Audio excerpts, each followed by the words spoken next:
Η Καλαμάτα βρίσκεται ανάμεσα σε ελαιόδεντρα, βουνά και την αλμυρή άβρα του μεσσηνιακού κόλπου, αλλά όλη η ομορφιά της δεν μπορεί να κρύψει τους ψίθυρους του φόβου. Ήταν αρχές Σεπτεμβρίου, η ζέστη του καλοκαιριού έφευγε και οι νύχτες γίνονταν πιο μακριές, φέρνοντας μαζί τους το προμήνυμα κάτι παράξενου. Ο Νίκος δούλευε εδώ και 3 χρόνια ως κυπουρός στο παλιό ορθόδοξο νεκροταφείο του χωριού, κληρονομιά ενός επαγγέλματος που μεταδιδόταν από πατέρα σε γιο, αν και ο πατέρας του είχε φύγει πολύ νωρίς, θύμα ενός ατυχήματος κατά την αλία στα βραχώδη παράλια. Ο Νίκος του άρεσε η σιωπή ανάμεσα στους τάφους, οι δουλειές που του επέτρεπαν να ξεχνάει τη μοναξιά του, αλλά εκείνη την εβδομάδα η σιωπή του νεκροταφείου διακόπηκε.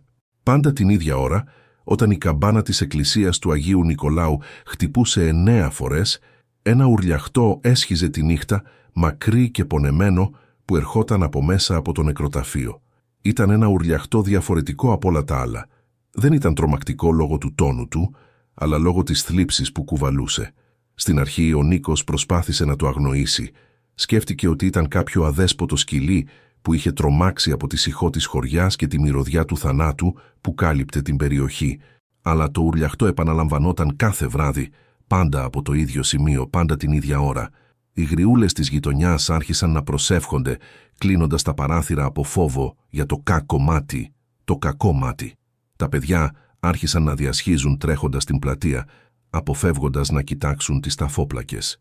Ακόμη και η γιαγιά του Νίκου, η Σοφία, βετεράνος των φόβων του ελληνικού λαού, άναβε επιπλέον κεριά και ψιθύριζε βιαστικές προσευχές.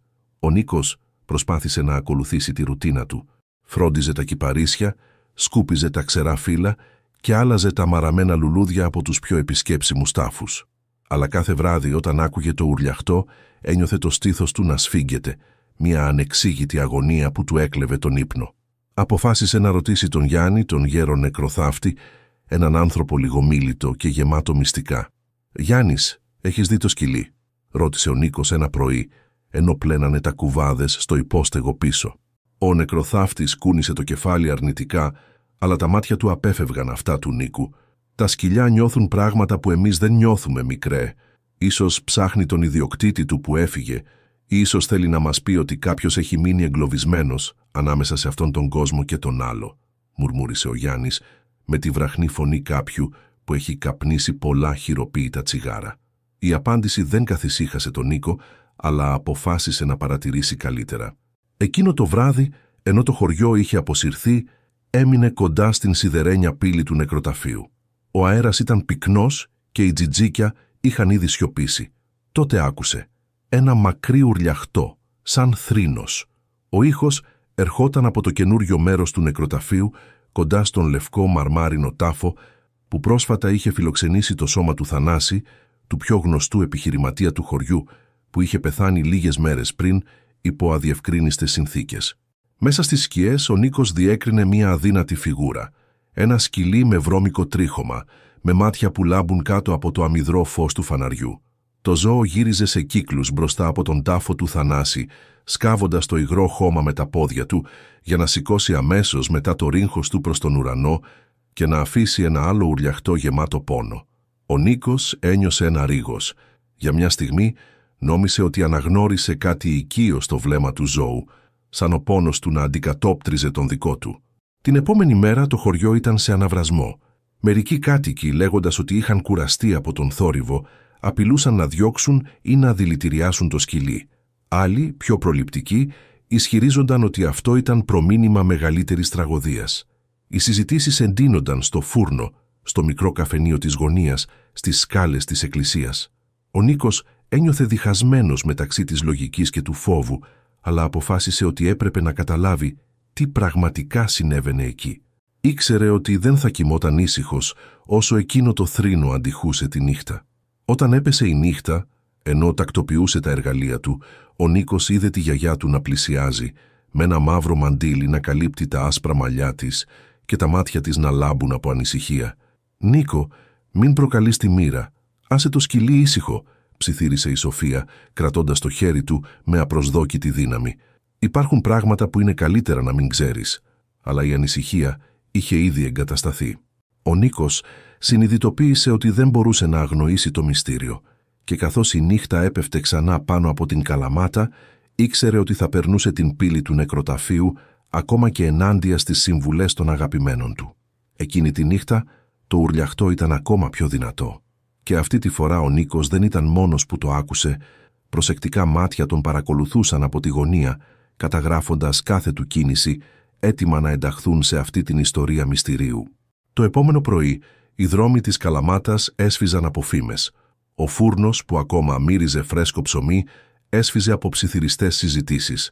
Μια ηλικιωμένη κυρία, η Μαρία, χτυπούσε το ξύλο του τραπεζιού κάθε φορά που η συζήτηση έπεφτε στον σκύλο του νεκροταφείου, ενώ άλλοι ψιθύριζαν προσευχές, φοβούμενοι να ξυπνήσουν την οργή των νεκρών.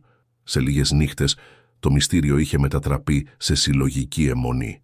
Ο Νίκος ένιωθε το βάρος των ματιών όταν διέσχιζε την κεντρική πλατεία. Το επάγγελμά του τον χαρακτήριζε. Όλοι ήξεραν ότι ήταν ο κυπουρός του νεκροταφείου και οι ερωτήσεις έπεφταν σαν βροχή το χειμώνα. «Έχεις δει φαντάσματα, μικρέ?» ή «Το σκυλί έχει ιδιοκτήτη?» Ήταν συνηθισμένες φράσεις, αλλά τώρα ήταν φορτωμένες με μια ανησυχία που δεν ήξερε πώς να κατευνάσει. Στο σπίτι, η γιαγιά του κρατούσε σιωπηλή αγρυπνία, ανάβοντας κεριά και ευλογώντας την πόρτα της εισόδου, ενώ ο Νίκος έτρωγε το δείπνο του σιωπηλά, με το στομάχι του να ανακατεύεται από αμφιβολίες που δεν μπορούσε να ονομάσει. Εκείνο το απόγευμα, ενώ πότιζε τα ανθούρια στη σκιά των κυπαρισιών, ο Νίκος είδε τον Γιάννη να κάθεται κοντά στο υπόστεγο, καπνίζοντας ένα τσιγάρο με την υπομονή κάποιου που έχει δει περισσότερα από όσα θα ήθελε. Πήρε θάρρος και πλησίασε, αποφασισμένος να πάρει απαντήσεις. «Γιάννης, αυτό το σκυλί ξέρεις περισσότερα από όσα λες?» είπε χαμηλόφωνα, προσπαθώντας να συγκρατήσει την ανησυχία του. «Το είχες δει πριν πεθάνει ο Θανάσης?» Ο γέρος νεκροθάφτης τον κοίταξε με προσοχή. Έμεινε σιωπηλός για ένα διάστημα που φάνηκε αιώνιο και μετά άφησε ένα βαρύ αναστεναγμό. Δεν έπρεπε να το ξέρει κανείς, αλλά ναι. Το σκυλί ερχόταν εδώ πριν, πού και πού, κυρίως τις μέρες που ο Θανάσης ερχόταν να επισκεφτεί τη μητέρα του, είπε με φωνή σπασμένη. Ο Θανάσης αγαπούσε αυτό το ζώο. Το τάιζε, το έλεγε άργος. Πάντα το έβρισκα παράξενο, επιτυχημένος επιχειρηματίας, πλούσιος, αλλά του άρεσε να περιφέρεται ανάμεσα στους νεκρούς. Ο Νίκος ένιωσε το έδαφος να τρέμει κάτω από τα πόδια του. Θυμήθηκε τις ιστορίες για τον Θανάση. Αυστηρός, φοβερός, σεβαστός άντρας που έκανε περιουσία με την εξαγωγή ελαιολάδου, αλλά περιβαλλόταν από διαμάχες. Εδώ και μήνες μιλούσαν για χρέη σε επικίνδυνους ανθρώπους. Ο ξαφνικός θάνατός του είχε προκαλέσει υποψίες, αλλά είχε θαυτεί τόσο γρήγορα όσο και το σώμα του. Στο τέλος του απογεύματος, ο Νίκος αποφάσισε να ακολουθήσει το σκυλί. Πήρε παλιό ψωμί στην τσέπη του και λίγο κοτόπουλο που είχε μείνει από το μεσημεριανό, ελπίζοντας να κερδίσει την εμπιστοσύνη του ζώου. Πέρασε τη σκουριασμένη πύλη όταν ο ήλιος έδιε και βρήκε τον Άργο καθισμένο δίπλα στον τάφο του Θανάση με το κεφάλι του ανάμεσα στα πόδια του. Ο σκύλος σήκωσε το βλέμμα του όταν μύρισε το φαγητό και, μετά από κάποια δισταγμό, δέχτηκε το φαγητό. Μια στιγμή η ειρήνης εγκαταστάθηκε εκεί, ανάμεσα στον άνθρωπο και το ζώο, περιτριγυρισμένη από τα φόπλακες και ερωτήσεις. Τότε άκουσε βήματα πίσω του. Ο Νίκος γύρισε και αντίκρισε μια νεαρή κοπέλα που κρατούσε ένα σημειωματάριο και ένα κινητό τηλέφωνο. Ήταν η Ελένη, δημοσιογράφος της τοπικής εφημερίδας, περίεργη, επίμονη, με θάρρος που άγγιζε την απερισκεψία. Τα καστανά της μάτια, καφέ σαν τον καφέ, λάμπουν από ενθουσιασμό. «Είσαι ο Νίκος, έτσι?» «Ο κυπουρός», ρώτησε χωρίς περιστροφές. Ο Νίκος κούνησε το κεφάλι, καχύποπτος.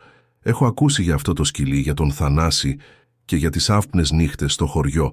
Ξέρεις τι μου είπαν, ότι ο Θανάσης θάφτηκε βιαστικά, χωρίς κηδεία. Και τώρα αυτό το σκυλί», η Ελένη γονάτισε, τραβώντας μερικές διακριτικές φωτογραφίες. «Κάποιος εδώ προσπαθεί να κρύψει κάτι, Νίκο, και θέλω να μάθω τι είναι». Ο Νίκος, παρασυρμένος από την ίδια ανησυχία που τον οδηγούσε τη νύχτα, της είπε ό,τι ήξερε. Για το σκυλί, για τις συνήθειες του Θανάση, για τις νύχτες που το Άργος φαινόταν να ουρλιάζει για κάποιον που δεν θα επέστρεφε ποτέ. Η Ελένη άκουσε τα πάντα, σημειώνοντας κάθε λεπτομέρεια με το μυαλό της να τρέχει. «Υπάρχει μια λεπτομέρεια», είπε η Ελένη, κοιτάζοντας γύρω της, σαν να φοβάται να την ακούσει κανείς. Ο γιατρός της πόλης ανέφερε, χωρίς να θέλει, ότι δεν αναγνώρισε το πτώμα του Θανάση, όταν τον κάλεσαν να υπογράψει το πιστοποιητικό θανάτου. Είπε ότι ήταν πρισμένο, αγνώριστο, αλλά κανείς δεν είπε τίποτα.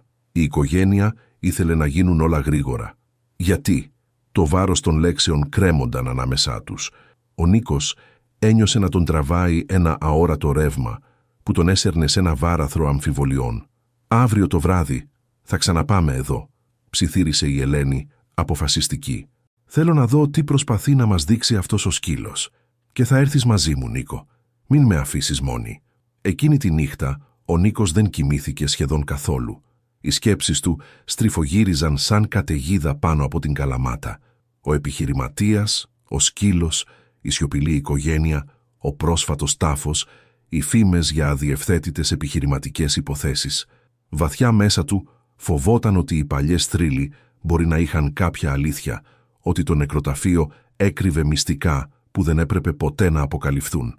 Εν τω μεταξύ, έξω από το παράθυρο, ο Άργος περιφερόταν στις σκιές, ετοιμάζοντας να οδηγήσει τον Νίκο και την Ελένη προς την αλήθεια, μια αλήθεια ικανή να καταστρέψει περισσότερα από παλιές πεποιθήσεις. Η νύχτα έπεφτε πυκνή πάνω από την Καλαμάτα, διαλύοντας τις τελευταίες πορτοκαλί ακτίνες του ηλιοβασιλέματος πίσω από τα βουνά. Ο άνεμος σφύριζε ανάμεσα στα κυπαρίσια του νεκροταφείου, μεταφέροντας θραύσματα αλατιού και μυστηρίου. Στο σπίτι του Νίκου, η γιαγιά κοιμόταν ελαφρά, αλλά εκείνος δεν έκλεινε τα μάτια του. Κοίταξε το παλιό ρολόι πάνω στο κομοδίνο. Ήταν 9 παρά τέταρτο. Στην πύλη του νεκροταφείου η Ελένη τον περίμενε ήδη. Φορούσε ένα μπλε σακάκι και κρατούσε μαζί της έναν φακό, το κινητό της και ένα μικρό μαγνητόφωνο. Δεν έκρυβε την ανυπομονησία της. Τα δάχτυλά της χτυπούσαν το κρύο μέταλλο της πύλης, ενώ τα μάτια της έψαχναν σκιές στις σκοτεινές γωνίες. Ο Νίκος, σιωπηλός, της έκανε νόημα και μαζί μπήκαν στο νεκροταφείο, χωρίς να τολμήσουν να ανάψουν το φακό πριν την ώρα. Ακούγονταν μόνο τα βήματά τους που σβήνονταν από το υγρό χώμα. «Πάντα εμφανίζεται μετά τις 9», ψιθύρισε ο Νίκος, προσπαθώντας να διώξει το άγχος του. Οι δύο πλησίασαν τον τάφο του Θανάση. Εκεί ήταν ήδη ο Άργος. Το βρώμικο τρίχωμά του αναδείκνυε το φως του φεγγαριού, η καρδιά του χτυπούσε δυνατά. Ο σκύλος φαινόταν ταραγμένος, με τα αυτιά όρθια, τα μάτια στραμμένα στο έδαφος μπροστά από τον τάφο. Ξαφνικά άρχισε να σκάβει, σαν κάτι να τον οθούσε. Κάθε γρατσουνιά των ποδιών του στο έδαφος αντιχούσε στο στήθος του Νίκου. Η Ελένη πλησίασε, φωτίζοντας διακριτικά τη σκηνή με το κινητό της. Γύρω από τον τάφο το χώμα φαινόταν πιο χαλαρό από τα άλλα. Ήταν σαν κάποιος να είχε πειράξει εκεί τα τελευταία 24 ώρα. «Κάτι περίεργο συμβαίνει εδώ», ψιθύρισε η Ελένη. «Κοίτα το γρασίδι, μοιάζει σαν να το φύτεψαν πρόσφατα. Και αυτά τα σημάδια. Κάποιος ήταν εδώ εκτός από εμάς».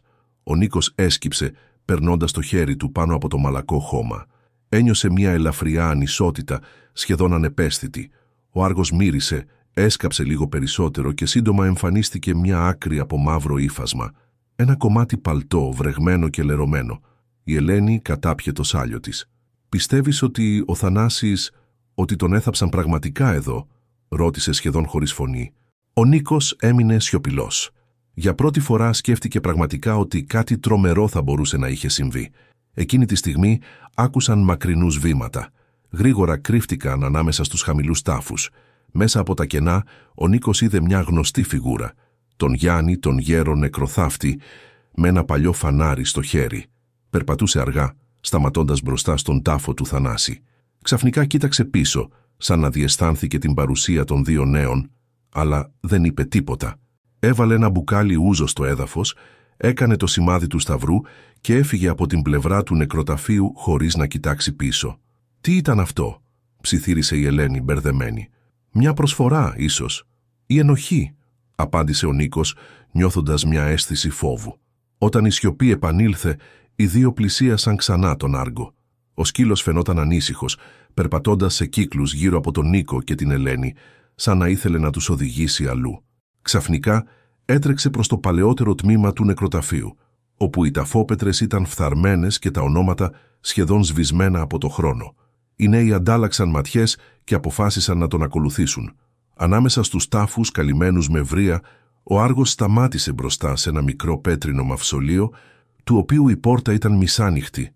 Ο Νίκος την άνοιξε προσεκτικά, νιώθοντας μια έντονη μυρωδιά από υγρή γη και μούχλα.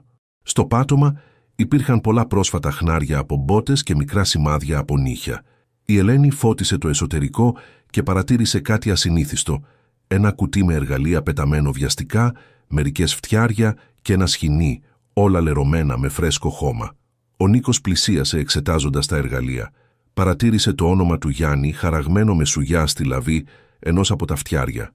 «Ο Γιάννης ήταν εδώ και δεν ήρθε μόνο για δουλειά», μουρμούρισε ο Νίκος, νιώθοντας μία αυξανόμενη αγωνία. Πριν προλάβουν να ψάξουν περισσότερο, ο Άργος άρχισε να ουρλιάζει ξανά, αυτή τη φορά ακόμα πιο δυνατά, σαν να ζητούσε βοήθεια. Ο ήχος ήταν διαπεραστικός, γεμάτος απόγνωση. Αντίχησε στο νεκροταφείο και για μια στιγμή όλα φάνηκαν να σταματούν. Η Ελένη πήρε το μαγνητόφωνο και κατέγραψε κάθε δευτερόλεπτο. «Δεν είναι μόνο θλίψη. Προσπαθεί να μας πει κάτι, Νίκος. Υπάρχει κάτι ή κάποιος που δεν θέλει να βρεθεί εδώ». Επέστρεψαν στον τάφο του Θανάση και αυτή τη φορά ο Άργος δεν έσκαψε. Απλώς ξάπλωσε δίπλα στον τάφο, κοιτάζοντας τους δύο. Ο Νίκος και η Ελένη αντάλλαξαν ματιές. Όλα έδειχναν ότι ο σκύλος προσπαθούσε να τους οδηγήσει νύχτα μετά νύχτα σε μια αλήθεια θαμμένη όχι μόνο κάτω από το χώμα, αλλά κάτω από ψέματα, ενοχές και παλιά φόβους. Καθώς έφευγαν από το νεκροταφείο, η Ελένη έκανε μια υπόσχεση. «Αύριο θα ερευνήσω το παρελθόν του Θανάση. Αν δεν είναι εδώ, κάποιος πρέπει να ξέρει πού πήγε». Ο Νίκος συμφώνησε, αλλά ήξερε ότι από εκεί και πέρα τίποτα δεν θα ήταν όπως πριν. Για πρώτη φορά ένιωθε ότι η αναζήτηση της αλήθειας θα μπορούσε να έχει υψηλό τίμημα και ότι δεν ήταν όλοι εκεί έτοιμοι να το πληρώσουν. Στην κορυφή του λόφου τα φώτα του χωριού αναβόσβηναν μακριά και ο Άργος, ξαπλωμένος δίπλα στον τάφο, δεν έβγαζε τα μάτια του από το σκοτάδι. Το μυστήριο μόλις άρχιζε να αποκαλύπτεται. Η μέρα ξημέρωσε γκρίζα στην Καλαμάτα. Η θάλασσα φαινόταν πιο μακρινή από ποτέ, καλυμμένη από μια ομίχλη που ανέβαινε από τις ελιές και ανακατευόταν με τη βαριά μυρωδιά της βρεγμένης γης. Στο χωριό, το μυστήριο που περιβάλλει το νεκροταφείο είχε ήδη μολύνει τις μικρές πράξεις της καθημερινότητας. Ψυχρές χαιρετούρες, κλειστές πόρτες, ψιθυρισμοί μεταξύ γειτόνων που κάποτε ήταν φίλοι. Ο Νίκος βγήκε από το σπίτι με σφιγμένη καρδιά. Από τη στιγμή που αποφάσισε να ακολουθήσει τον Άργο, ένιωθε σαν ξένος στο ίδιο του το σπίτι. Η Ελένη έφτασε νωρίς, αποφασισμένη να μην χάσει χρόνο. Είχε μια χούφτα σημειώσεις και μερικές παλιές φωτογραφίες του επιχειρηματία Θανάση που τις είχε βρει από έναν γνωστό του στο Δημαρχείο. Καθώς περπατούσαν μαζί προς το νεκροταφείο, του είπε τι είχε ανακαλύψει. Ο Θανάσης ήταν περισσότερο φοβισμένος παρά θαυμαστός. Έκανε γρήγορα περιουσία, αλλά άφησε πίσω του ένα μονοπάτι εχθρών. Ερευνές για απάτες, δωροδοκίες και απειλές κρέμονταν πάνω από το όνομά του, πάντα αποσιωπημένες από αποτελεσματικούς δικηγόρους και ισχυρούς συμμάχους. Ήταν ένας άνθρωπος με πολλούς εχθρούς και τώρα ίσως κανέναν αληθινό φίλο. Στο νεκροταφείο βρήκαν τον Γιάννη να κάθεται στη σκιά του υπόστεγου, με βαθιά μάτια και καταβεβλημένη όψη. Ο Νίκος πλησίασε με φωνή σπασμένη. «Γιάννης, πρέπει να μιλήσουμε». Ο γέρος νεκροθάφτης δίστασε, κοιτάζοντας την Ελένη και τον Νίκο, σαν να εκτιμούσε το ρίσκο να τους εμπιστευτεί. Τελικά αναστέναξε, πολύ κουρασμένος για να κρατήσει μόνος του το βάρος. «Δεν έπρεπε να το πω, αλλά δεν μπορώ να κοιμηθώ πια, μικρέ», μουρμούρισε. Δεν είναι μόνο ο σκύλος που νιώθει το βάρος αυτού του μέρους. Κάθισαν στη σκιά, ενώ ο Άργος, σε κάποια απόσταση, παρακολουθούσε τα πάντα. Ο Γιάννης ομολόγησε ότι τη νύχτα της κηδείας του Θανάση τον είχαν βρει δύο άγνωστοι άντρες που του ζήτησαν να βιαστεί και να είναι διακριτικός. Η οικογένεια δεν παρευρέθηκε στην ταφή. Αυτός ακολούθησε τις εντολές. Έσκαψε τον τάφο, έβαλε το φέρετρο, αλλά δεν είδε το πρόσωπο του νεκρού. Όλα έγιναν βιαστικά, χωρίς καμία προσευχή, χωρίς αποχαιρετισμό. Μετά βρήκα το σκυλί να τριγυρνάει, συνέχισε ο Γιάννης, με φωνή που σχεδόν έφθινε σε ψίθυρο. Το ζώο έσκαβε όπου μπορούσε, μύριζε το χώμα, γάβγιζε προς τον ουρανό. Ήταν σαν να ήξερε ότι κάτι δεν πήγαινε καλά εκεί. Η Ελένη ένιωσε το στομάχι της να ανακατεύεται. Κοίταξε τον Νίκο, ο οποίος της έκανε ένα ελαφρύ νεύμα. Ήταν ώρα να προχωρήσουν πιο βαθιά. Την επόμενη νύχτα, οπλισμένοι με φτιάρια και θάρρος, επέστρεψαν στο νεκροταφείο, με τον Γιάννη να οδηγεί απρόθυμα το δρόμο προς τον τάφο του Θανάση. Ο Άργος τους ακολουθούσε προσεκτικά, μυρίζοντας τον αέρα και γρυλίζοντας χαμηλά. Ο αέρας ήταν βαρύς και το χωριό κοιμόταν αμέτωχο σε ό,τι επρόκειτο να ξεθάψει. Με τρεμάμενα χέρια, ο Γιάννης έβγαλε το μαλακό χώμα. Ο ήχος των φτιαριών που έσπαζαν το χώμα ανακατευόταν με την τρομακτική σιωπή της αυγής. Τελικά, το φέρετρο εμφανίστηκε. Ήταν βαρύ, καινούριο, με μόνο τα αρχικά του Θανάση. Ο Νίκος πήρε μια βαθιά ανάσα πριν ανοίξει το καπάκι. Για μια στιγμή κανείς δεν κουνήθηκε. Τότε, σιγά-σιγά, η αλήθεια αποκαλύφθηκε. Το φέρετρο ήταν άδειο. Ο σοκ ακινητοποίησε τους τρεις. Το κενό φαινόταν να ουρλιάζει, πιο εκοφαντικό από οποιοδήποτε ουρλιαχτό. Η Ελένη έβγαλε το μαγνητόφωνο καταγράφοντας την ανακάλυψη, ενώ ο Νίκος προσπαθούσε να χωνέψει την χιονοστιβάδα των συναισθημάτων, φόβο, οργή, δυσπιστία. Ο Γιάννης έκλαιγε σιγανά, ζητώντας συγχώρεση από τον πατέρα και τον γιο του και από τον ίδιο τον Θεό. «Δεν μπορεί να είναι», ψιθύρισε ο Νίκος αγγίζοντας το κρύο ξύλο. «Κι αν ο Θανάσης δεν είχε πεθάνει ποτέ, κι αν όλα ήταν μια παράσταση». Η Ελένη άρχισε να συναρμολογεί τα κομμάτια του παζλ.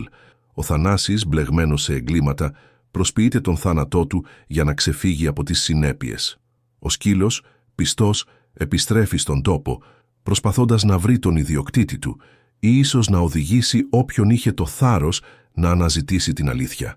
Τότε άκουσαν ένα θόρυβο από τους θάμνους. Η Ελένη έσβησε αμέσως το φακό. Από την άλλη πλευρά του τοίχου κάποιος παρακολουθούσε. Φεύγαλες σιλουέτες κινούνταν ανάμεσα στους τάφους και η ατμόσφαιρα γινόταν όλο και πιο επικίνδυνη. Ο Νίκος συνειδητοποίησε ότι τώρα βρισκόντουσαν σε πραγματικό κίνδυνο. «Πρέπει να ειδοποιήσουμε την αστυνομία», ρώτησε τεταμένος. «Δεν εμπιστεύομαι κανέναν εδώ», απάντησε η Ελένη. «Ας πάμε κατευθείαν στον εισαγγελέα της Καλαμάτας αύριο το πρωί, πριν κάποιος προσπαθήσει να μας σιωπήσει». Ο Γιάννης τελικά αποκάλυψε το παιχνίδι. Ήταν ακούσιος συνεργός. Είχε απειληθεί ότι θα πλήρωνε με τη ζωή του αν έλεγε ότι ήξερε. Αποκάλυψε ονόματα ισχυρών ανδρών της τοπικής ελίτ που ήταν εμπλεκόμενοι στην εξαφάνιση του Θανάση και ίσως και σε άλλα εγκλήματα που το χωριό προτιμούσε να αγνοεί. Καθώς ο φόβος μεγάλωνε, η γενναιότητα επικρατούσε. Η Ελένη έγραφε γρήγορα μηνύματα στο κινητό της, οργανώνοντας αποδείξεις, ενώ ο Νίκος ένιωθε το βάρος του νέου ρόλου που του είχε αναθέσει η ζωή. Δεν ήταν πια μόνο ο μοναχικός κυπουρός, αλλά το κεντρικό κομμάτι ενός παιχνιδιού επικίνδυνων αληθιών.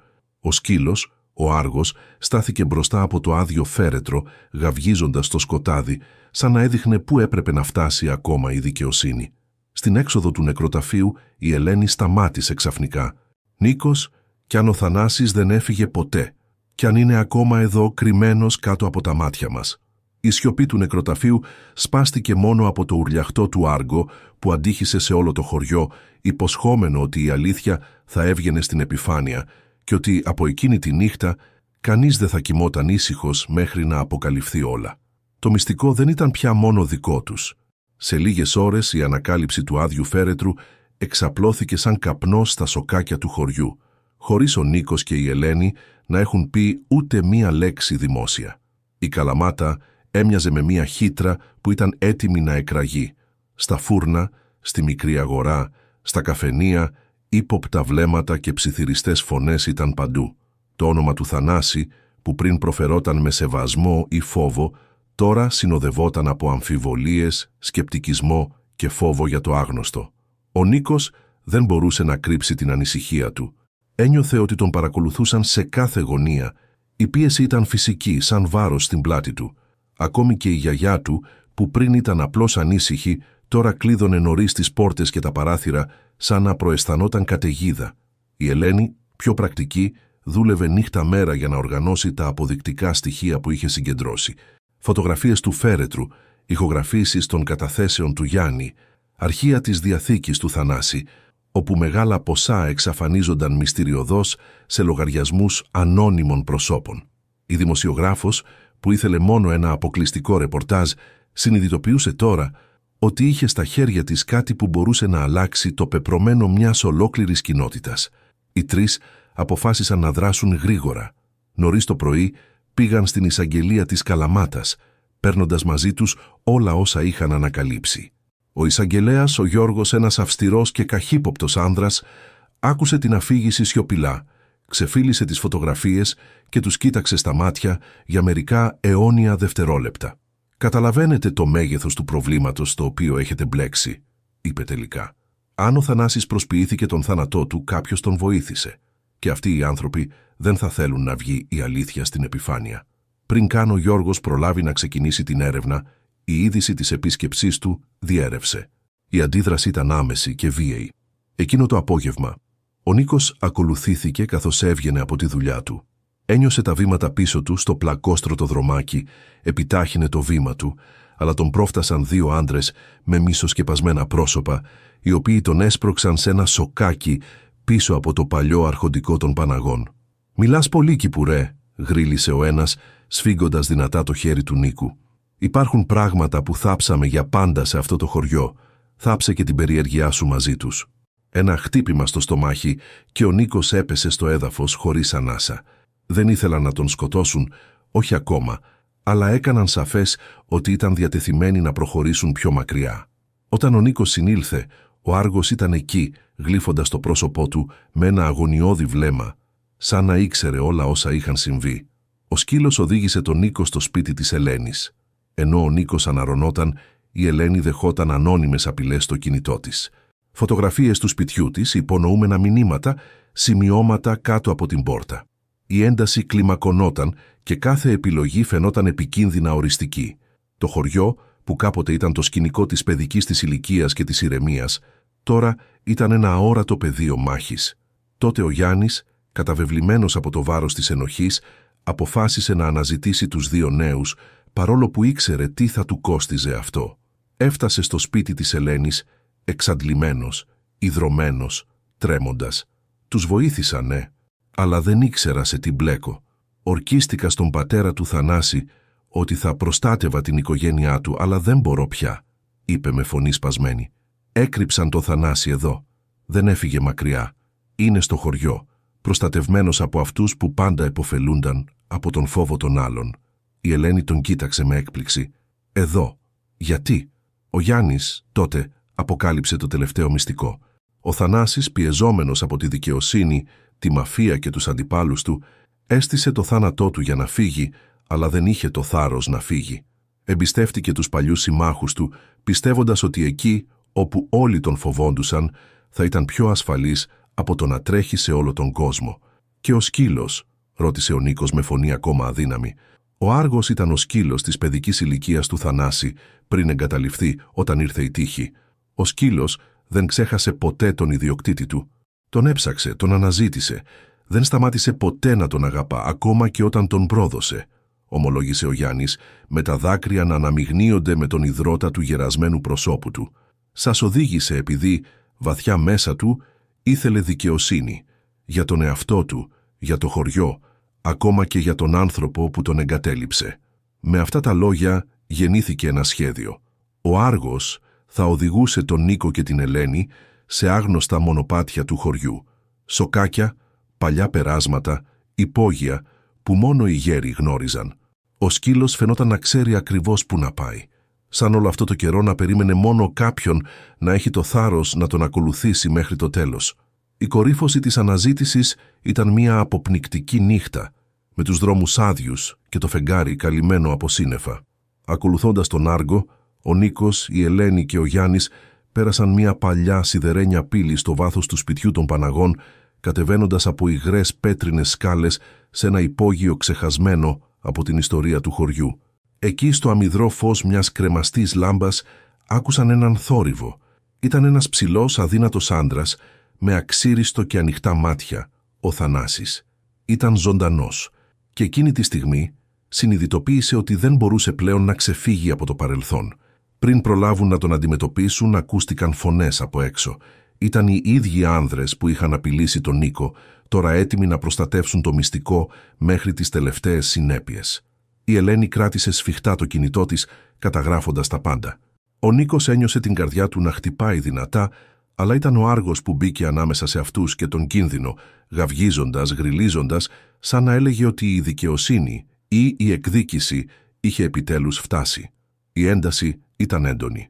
Το μέλλον του χωριού, του Θανάση, του Νίκου, της Ελένης και του ίδιου του Άργους εξαρτιόταν από τα επόμενα λεπτά.